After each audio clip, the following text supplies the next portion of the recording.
আমি এক সময় প্রতিদিন 5 মাইল দৌড়াতাম, খেলাধুলা করতাম। এখন আমি অন্যের উপরে ডিপেন্ডেন্ট। আমি কারো রাখতে পারি না।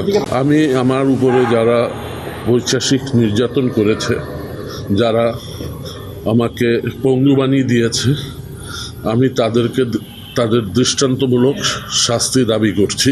আমরা 6 মাস ছিলাম। 6 মাস পর ঠিক আগস্ট 2015 আমাকে ডিবি হেফাজতে গারদে নেওয়া হয়।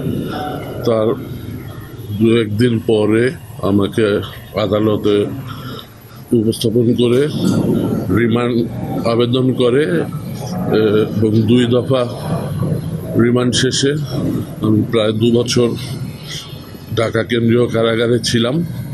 তারপরে উচ্চ আদালতের জামিনে আমি বের হয়ে আসি। আমাকে ওই সময় 6 মাস টানা অমানসিক নির্যাতন করা হয়েছে। আমাকে দেখেই তো আপনারা বুঝতে পারছেন আমি এখন হাঁটতে পারছি না। আমি এক সময় প্রতিদিন 5 মাইল দৌড়াতাম, খেলাধুলা করতাম।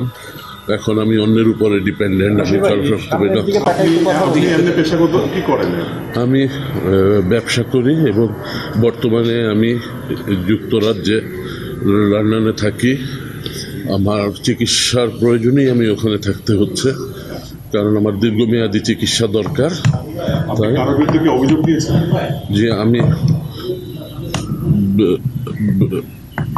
বিনা ভোটের প্রধানমন্ত্রী শেখ হাসিনা সহ তার প্রশাসনের উচ্চতর কর্মকর্তাবৃন্দ যাদের নির্দেশে এই গুম খুনগুলো হতো, আমাকেও তার নির্দেশেই গুম খুন করা হয়েছে এবং আমি তাকে সহ সংশ্লিষ্ট ব্যক্তিদের বিরুদ্ধেই মামলা করেছি।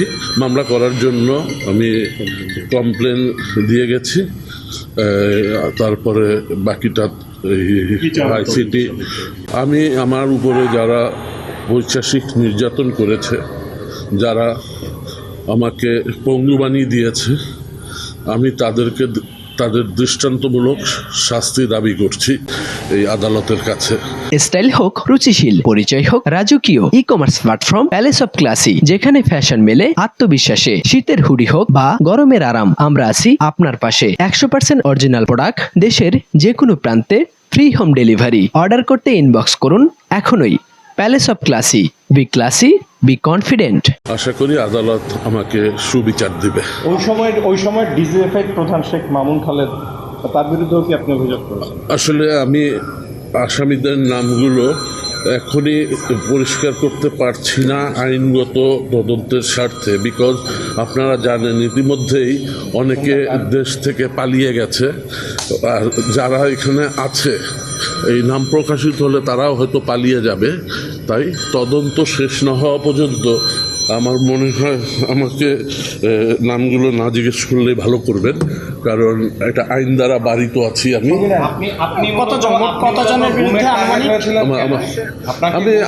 আমি বিএনপির রাজনীতির সাথে জড়িত।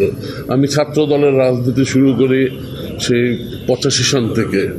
তারপরে আমি যুব দলের রাজনীতি করেছি। আমি আব্বাস ভাই গয়েস সর্দার কমিটির কেন্দ্রীয় কমিটিতে ছিলাম। আমি মোয়াজ্জেম হোসেন আলাল ভুলু ভাই তাদের কমিটিতে ছিলাম। আমি 2001-এ বিএনপির কেন্দ্রীয় নির্বাচন মনিটরিং সেলের মেম্বার ছিলাম। আমি রাজনৈতিক কর্মকাণ্ডের সাথে সম্পৃক্ত ছিলাম।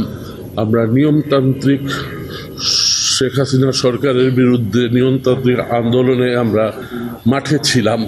তো এই ফ্যাসিস্ট সরকার আন্দোলনকে দমন করার জন্য আমরা যারা সক্রিয়ভাবে রাস্তায় নিয়মতান্ত্রিক আন্দোলন করেছি তাদেরকে ধ্বংস করে দেওয়ার জন্যই আমাদেরকে গুম করেছিল, হয়তো ক্রস ফায়ার দেওয়ার জন্য নিয়ে গিয়েছিল, কেন দেয়নি জানি না। তো তারপরে তো দেখতেই পাচ্ছেন। ধন্যবাদ, কষ্ট হচ্ছে। আপনাদেরও ধন্যবাদ। 2015-তে আগস্টের 23 তারিখ 2015-তে আপনার আমার বিবিসি ওয়ার্ল্ড সার্ভিস আমাকে নিয়ে ওদের একটা লিড নিউজ করেছে, ইংলিশ নিউজ যেটা আপনারা আপনারা ওইটা দেখলে আমাকে ধন্যবাদ। ভালো থাকবেন।